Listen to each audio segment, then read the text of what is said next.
Good morning. It's Thursday, September 26th. This is To My Liberal Friends. I want to talk about an important subject today that often gets overlooked. When the founding fathers of this nation met to create what would become the greatest nation in the world, that beacon of light and city on the hill, they had to create a form of government that would meet the needs of the people without allowing what they referred to as a tyranny of the majority. All too often we hear the term democracy thrown around, and many people think everything should be decided by a simple majority. But they forget we're not a true democracy, we're a democratic republic.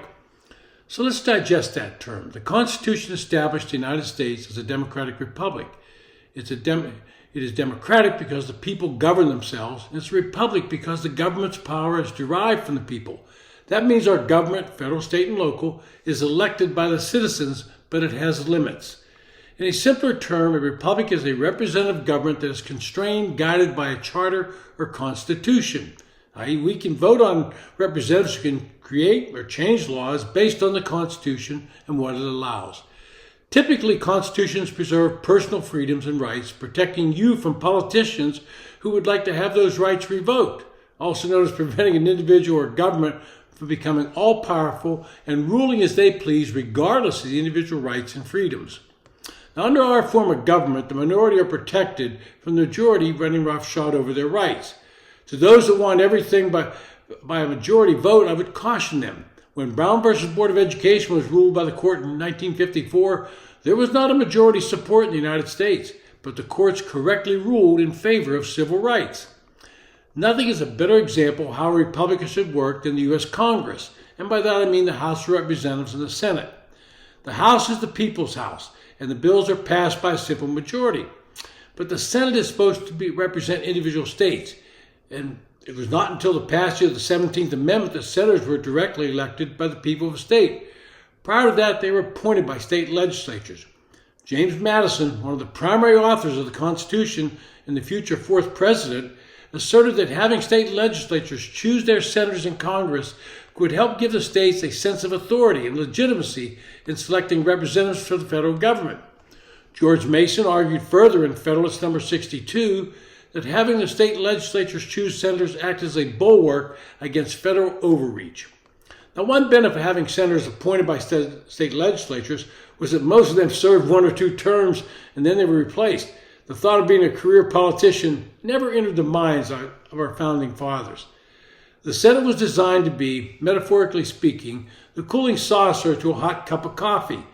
It was a place where cooler heads could prevail and issues be debated at some length prior to passage. Negotiation was to be the calling card of the U.S. Senate. I bring all of this discussion up because many Democrats want to change the basic nature of the Senate and repeal Rule 22, the filibuster rule.